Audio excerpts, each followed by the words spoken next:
नमस्कार दोस्तों, स्वागत है आप सभी का एक बार फिर से उत्कर्ष नर्सिंग क्लासेज के ऑनलाइन प्लेटफॉर्म के ऊपर। आज एक बहुत ही जबरदस्त टॉपिक हम यहाँ पे पढ़ने वाले हैं, सीखने वाले हैं और टॉपिक का नाम है सिल्वरमन एंडरसन स्कोर। जी हाँ दोस्तों, बहुत इंपॉर्टेंट है, एग्जाम में इसके बारे में बहुत सारे क्वेश्चंस बनते हैं। टॉपिक हमारा रहेगा सिल्वरमन एंडरसन स्कोर। सिल्वरमन एंडरसन स्कोर जो है वो क्या होता है और इसका क्या यूज है और इसको कहाँ काम में लेते हैं। तो सबसे पहले आपका जब भी ये सवाल आपसे पूछा जाए तो सिल्वरमन एंडरसन स्कोर जो है वो बेसिकली यूज किया जाता है use to assess risk of RDS. Sir RDS क्या होता है? रेस्पिरेटरी डिस्ट्रेस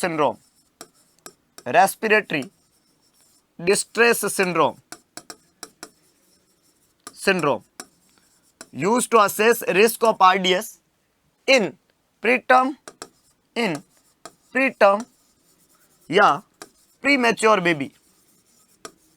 प्रीटर्म या प्रीमेच्योर बेबी जो होते हैं उसमें आरडीएस की, रेस्पिरेटरी डिस्ट्रेस सिंड्रोम की रिस्क को असेस करने के लिए जो स्कोरिंग सिस्टम काम में लेते हैं उसको सिल्वरमन एंडरसन स्कोर सिस्टम कहते हैं।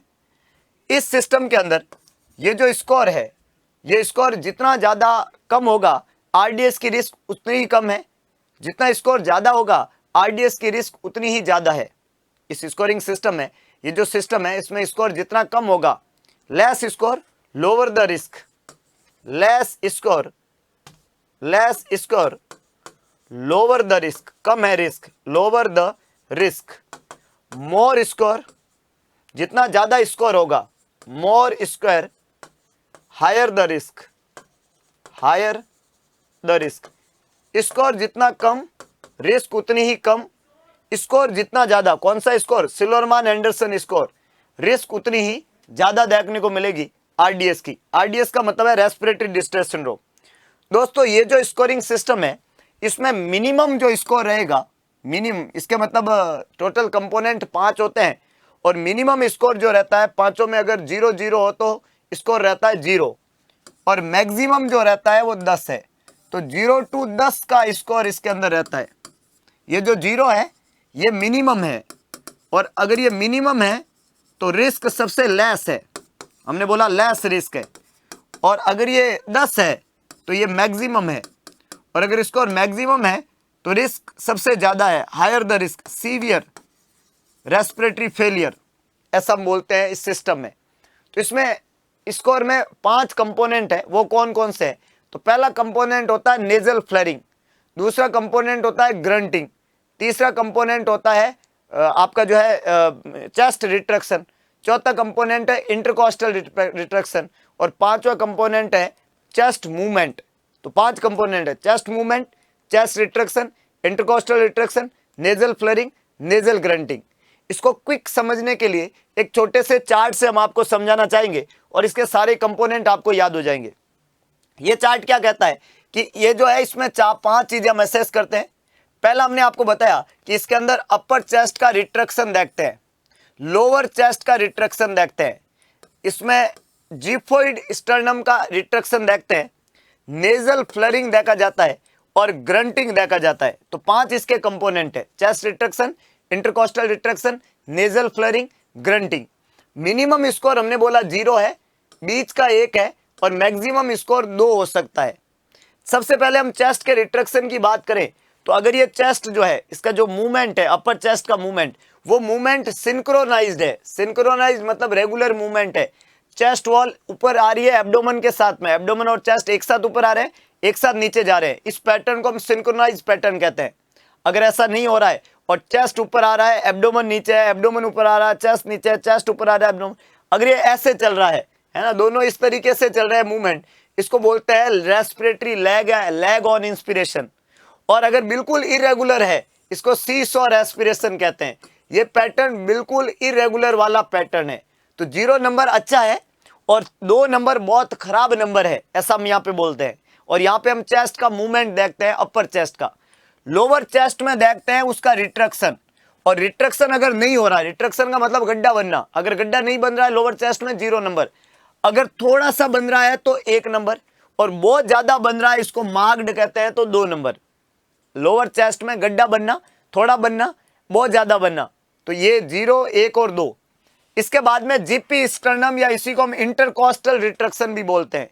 इंटरकोस्टल रिट्रैक्शन हो ही नहीं रहा है तो 0 नंबर, थोड़ा हो रहा है तो 1 नंबर, और बहुत ज्यादा हो रहा है, इंटरकोस्टल रिट्रैक्शन बहुत ज्यादा हो रहा है, रिब्स के बीच की जो मसल है उनमें बहुत ज्यादा अंदर की तरफ गड्ढा बन रहा है, उसके लिए हम कितना यूज करेंगे, 2 नंबर। तो मिनिमम इज द है ही नहीं, थोड़ा है तो 1, बहुत ज्यादा है तो 2। इसके बाद में हम बात करेंगे नेजल फ्लेयरिंग का। दोस्तों नेजल फ्लेयरिंग नॉस्ट्रिल्स के लिए यूज करते हैं, और मान लो नोज फ्लेयर हो ही नहीं रहा है, सही है, एकदम नॉर्मल है, तब तो 0 नंबर है, कोई नेजल फ्लेयरिंग नहीं है। थोड़ा सा नोज जो है वो फ्लेयर हो रहा है तो इसको हम बोलते हैं मिनिमल नेजल फ्लेयरिंग, और बहुत ज्यादा नोज फ्लेयर हो रहा है तो इसको हम बोलते हैं मार्क्ड नेजल फ्लेयरिंग।